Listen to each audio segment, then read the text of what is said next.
नमस्कार, स्वागत है आप सभी का। यूपी एनएचएम 17,000 वैकेंसी में वेटिंग लिस्ट को लेकर के अभी भी आप सभी इंतजार कर रहे हैं और इसके पहले आप लोग जानते हैं कि क्लोजर नोटिस एनएचएम की तरफ से जारी कर दी गई थी। अभी आपको एक न्यूज़पेपर की आर्टिकल दिखाएंगे और कुछ ऐसे ही भर्ती बोर्ड या फिर आयोग से वेटिंग लिस्ट को लेकर के अभ्यर्थी परेशान है कि वेटिंग लिस्ट आनी चाहिए। लीगल प्रोसेस में अगर कभी भी अगर उसमें जाएँगे तो वहाँ पर मना नहीं किया जाएगा। जो भी अधिवक्ता रहेंगे वो तो थोड़ा भी अगर पॉइंट मिलेगा तो बिल्कुल यही कहेंगे कि आपका हम जैसे भी होगा पूरी कोशिश करेंगे कि आपको यहाँ पर अगर यहाँ पर वेटिंग लिस्ट की जैसे माँग की जा रही थी, तो यहाँ पर वो उनका यही आश्वासन रहता है कि नहीं वेटिंग लिस्ट बिल्कुल आएगी, आप लोग कोशिश करिए।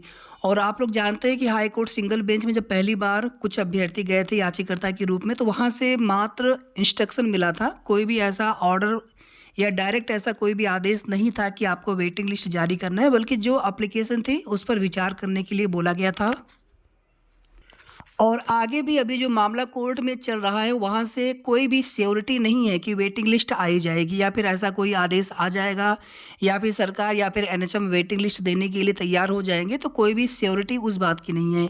इसीलिए आप सभी से हमने उसी समय जब क्लोजर नोटिस आई थी, अब हर दिन वीडियो बनाना अच्छा नहीं लगता है और जो भी चीज़ें देखिए बिल्कुल सही होती हैं वो चीज़ें बताना भी आप सभी को आवश्यक होता है। अब इसमें कुछ लोग सहमत हो सकते हैं, कुछ लोग सहमत नहीं हो सकते हैं, लेकिन इसमें अपना समय खराब करने की बजाय आपको तैयारी करते रहना है। चाहे नई भर्ती एनएचएम से आए या फिर एएनएम की बात कर लें, अगर 5,272 में अगर आपने फॉर्म भरा हो तो आप उसके एग्ज़ाम की तैयारी करें। आप यहाँ पर वेटिंग लिस्ट के लिए परेशान अगर होंगे तो फिर कहीं ना कहीं आपकी तैयारी प्रभावित होती है। और जो लोग अभी संविदा पर कार्यरत हैं आप उनसे पूछें कितना वेतन मिलता है और कितनी परेशानी कितना काम होता है। जिनका अगर कहीं दूर अगर सेंटर है, दूर अगर उनको ड्यूटी अगर करने जानी पड़ती होगी तो बहुत सारी समस्याओं का सामना करना पड़ता है। परिवार है, परिवार की जिम्मेदारियां होती हैं। तो आप सभी लोग कोशिश ये करें कि परमानेंट में हो जाएं। और अगर मान लीजिए आप पेट 2023 नहीं दे पाए थे किसी भी वजह से, या फिर आपके नंबर पेट में दोनों में नॉर्मलाइज्ड या फिर वास्तविक में माइनस में हो, तो आप अगले पेट की तैयारी जरूर करिए, पेट 2025 की। क्योंकि अभी देखिए बिल्कुल कन्फर्म तो नहीं कह सकते हैं, लेकिन अगर आप पेट दिए रहेंगे और आने वाले समय में अगर एएनएम की नई भर्ती का विज्ञापन आता है, क्योंकि कुछ समय पहले रिक्त पदों के लिए अधियाचन मांगे जा रहे थे, तो आने वाले समय में नई भर्ती का विज्ञापन 100% आएगा। कब आएगा, किस पेट से आएगा, ये चीज़ें पहले से कन्फर्म नहीं होती हैं। अभ्यर्थी प्रयास कर सकते हैं या फिर कोई भी जानकारी मिलती है तो आपको वो एक्सपेक्टेड जानकारी देने का प्रयास होता है। तो पेट 2025 जो अभ्यर्थी एएनएम 5,272 भर्ती में आपने फॉर्म भरा हो, एलिजिबल ना हो, या अगर आपने फॉर्म ही ना भरा हो पेट 2023 न देने की वजह से, तो आप पेट 2025 आपको ज़रूर देना है, ताकि आने वाले समय में आप एएनएम की वैकेंसी अगर आती है तो आप वहाँ पे फॉर्म भर सकें और आप एलिजिबल रहें। इसी तरीके से अदर स्टेट में जो भी भर्तियाँ आती हैं आपके स्वास्थ्य विभाग में, एएनएम की हो, स्टाफ नर्स की हो, एलटी की हो, फार्मासिस्ट की हो, अभी देखिए बिहार राज्य में कुछ भर्तियां आ चुकी हैं, कुछ पदों पर भर्तियां अभी और आनी हैं। और इसी प्रकार से अन्य राज्यों में भी ये वैकेंसीज आती रहती हैं जो परमानेंट वाली सरकारी हैं। हालांकि इसके लिए एक प्रक्रिया होती है, रजिस्ट्रेशन फिर आपको वहाँ का चाहिए होता है। तो इस वजह से बहुत सारे अभ्यर्थी फॉर्म नहीं भर पाते हैं, या फिर अगर आपने किसी एक राज्य में फॉर्म भर लिया है तो दूसरे राज्य में फिर आप फॉर्म नहीं भर पाते हैं। जहाँ पर स्टेट नर्सिंग या स्टेट काउंसिल से अगर आपको रजिस्ट्रेशन देना होता है तो, लेकिन आप कहीं के लिए भी प्रयास करें, सबसे पहले आपको एक सरकारी नौकरी मिले। ये आज की डेट की न्यूज़पेपर की आर्टिकल है। यूपी में पुलिस सिपाही भर्ती 60,000 से ऊपर पद थे और इनका फाइनल रिजल्ट आ चुका है ट्रेनिंग के लिए। हालांकि भी आगे मेडिकल वगैरह होते रहते हैं इनके, और मई से लगभग इनकी ट्रेनिंग स्टार्ट होने वाली है। अगर यहाँ पर देखेंगे तो लगभग 1500 के आसपास पद इसमें खाली होंगे, 1500 या फिर इससे ज़्यादा पद खाली होंगे। और अभ्यर्थियों ने ट्विटर कैंपेन भी किया वेटिंग लिस्ट को लेकर के, और आप देखेंगे भर्ती बोर्ड की तरफ से रिप्लाई भी आ गया। आप यहाँ पर पढ़िए, सिपाही भर्ती परीक्षा 60,244 पदों के लिए हुई सिपाही भर्ती परीक्षा परिणाम में प्रतीक्षा सूची नहीं बनेगी, वेटिंग लिस्ट नहीं आएगी। जो अभ्यर्थी प्रशिक्षण में शामिल नहीं होंगे या चरित्र प्रमाण पत्र या मेडिकल फिटनेस में समस्या के कारण रिक्त रहने वाले पदों को अगली भर्ती में शामिल किया जाएगा। इसी प्रकार से आपसे भी देखेंगे यूपी ट्रिपल एससी से वेटिंग लिस्ट को लेकर के 2019 में मामला सुप्रीम कोर्ट तक चला गया था। पहले हाई कोर्ट, उसके बाद फिर आगे मामला सुप्रीम कोर्ट तक चला गया था और लास्ट में आप देखेंगे माननीय सर्वोच्च न्यायालय से भी कोई राहत अभ्यर्थियों को नहीं मिल सकी थी। एनएचएम में ये था कि जो भी पद खाली होंगे उन पदों पर वेटिंग लिस्ट जारी किए जाने का प्रावधान किया गया है और उसी चीज़ को लेकर के अभ्यर्थी परेशान थे कि जब आपने बोला था तो फिर आपको वेटिंग लिस्ट देना चाहिए, क्योंकि आज की डेट में बहुत सारे ऐसे अभ्यर्थी जो ओवर एज हो जाते हैं या फिर कम से कम एक हमारे पास नौकरी होना चाहिए। तो इस आस में अभ्यर्थी लगातार वेटिंग लिस्ट ही आ जाए, कम से कम कुछ और लोगों का भला हो जाए, कुछ और लोगों को नौकरी मिल जाए, इसलिए अभ्यर्थी परेशान हैं। अब यहाँ पर देखिए, अगर जो रियलिटी चीज़ जो है इस पर सरकार का रुख, या बहुत बार अभ्यर्थी जनता दरबार में जा चुके हैं, अगर यहाँ पर मुख्यमंत्री जी चाहे होते, सरकार चाहते तो वेटिंग लिस्ट आपका बहुत पहले अब तक आ चुका होता।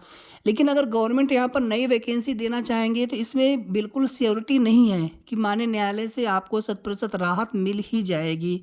इसलिए आप सभी से निवेदन है कि आप लोग आगे की तैयारी जरूर करते रहेंगे। अभी बिहार में जो भी भर्तियां आई हैं, फार्मासिस्ट की, ड्रेसर की, डेंटिस्ट की, आप जहाँ पर भी एलिजिबल हैं, जो भी आपके पास एलिजिबिलिटी हो, फार्मासिस्ट में हो, एएनएम में हो, एलटी में हो, या फिर टेक्नीशियन आदि के पद आते रहते हैं, वैकेंसीज आती रहती हैं और यूपी में भी आगे भर्तियां आती रहेंगी। कुछ भर्तियां, कुछ उसमें कुछ न कुछ दिक्कत होने की वजह से चीज़ें कोर्ट में चली जाती हैं, उस वजह से भी विज्ञापन नहीं आ पाता है। और इसी में देखेंगे एक फार्मासिस्ट की भर्ती है, अटकी पड़ी है, मामला सुप्रीम कोर्ट में चला गया है एलिजिबिलिटी को लेकर के, तो वो चीज़ें अलग है। बाकी भर्तियां आती रहेंगी, परमानेंट वाली रिक्तियां आती रहेंगी, तो आप सभी तैयारी करते रहेंगे। और यूपी एनएचएम 17,000 वैकेंसी में वेटिंग लिस्ट को लेकर के बहुत ज़्यादा उम्मीद आप सभी न करें। जो चीज़ें, जो सच्चाई है वो आप सभी को बताना हमारा फ़र्ज़ है। बाकी आप सभी को जैसा उचित लगे प्रयास कर सकते हैं बिल्कुल, लेकिन अपना समय ख़राब न करते हुए तैयारी आप सभी करते रहेंगे। और एएनएम को लेकर के ऑलरेडी हमारा एक बैच चल रहा था और न्यू बैच स्टार्ट हो चुका है, जिसकी फ़ीस 999 है एग्ज़ाम डेट तक। इसमें आपको पुराने सभी टेस्ट वाले क्वेश्चंस मिल जाएंगे और आगे आपको लाइव क्लास एग्ज़ाम डेट तक मिलते रहेंगे। पीडीएफ भी मिलता है, शॉर्ट नोट्स भी आपको मिलते हैं और आपको इसमें किसी भी एप्लीकेशन को डाउनलोड करने की आवश्यकता नहीं है। सिर्फ और सिर्फ आपके पास टेलीग्राम होना चाहिए। इसी टेलीग्राम के मेन बैच में आपको शॉर्ट नोट्स और लाइव क्लास का लिंक, लाइव क्लास यूट्यूब पर ही चलता है लेकिन वो क्लास पब्लिक नहीं होती, वो लिंक मिल जाएगा आपको। शाम को 6 बजे से लाइव क्लास होती है और इसी प्रकार से पीडीएफ और टेस्ट के लिए अलग अलग ग्रुप है टेलीग्राम पे। जो बहनें पहले से जुड़ी हुई हैं सब लोग अच्छे से तैयारी कर रही हैं और आप में से जिन भी बहनों को जुड़ना हो आप बिल्कुल इस बैच से, न्यू बैच से जुड़ सकते हैं। और अगर आपके पास हमारा नंबर ना हो तो आप हमें इस नंबर पे किसी भी समय व्हाट्सअप कर सकते हैं 9315707758। नंबर फिर से देख लीजिएगा 9315707758। 999 का बैच है। इसके पहले वाले बैच में 1499 की फ़ीस थी, इस बार फ़ीस कम है। सेम क्लासेज आपको दोनों बैच में मिलेंगे और जो भी पहले वाले बैच में पुरानी क्लासेज हैं, अगर आपको पुरानी क्लासेज चाहिए होंगी तो आपको वो क्लासेज भी मिल जाएंगी। टेस्ट जो है लगभग हम 10,000 के आसपास कराएंगे टोटल, और इसमें से लगभग जो है 2600 के आसपास टेस्ट वाले क्वेश्चंस कंप्लीट हो चुके हैं और आपको एग्ज़ाम डेट तक या उसके पहले पहले आपको पूरे टेस्ट मिल जाएंगे। मॉक टेस्ट हम आपको अलग से प्रोवाइड कराएंगे। इन्हीं टेस्ट वाले प्रश्नों में से आपको कम से कम 10 मॉक टेस्ट हम जरूर देंगे 100 क्वेश्चंस का। आपके एग्ज़ाम में जैसे पेपर आएगा उस तरह से पेपर बना करके देंगे, उसमें समय के साथ आपको क्वेश्चन आते जाएंगे, आपको उसमें आंसर करना होगा। तो इस प्रकार से हमारा ये पूरा बैच है और अगर आपको इसमें फ़र्दर कोई जानकारी चाहिए तो आप हमें बिल्कुल व्हाट्सएप पर मैसेज करके जानकारी ले सकते हैं। और अगर आपको बैच से जुड़ना हो तो आप हमें इस नंबर पर मैसेज किसी भी समय मैसेज कर सकते हैं।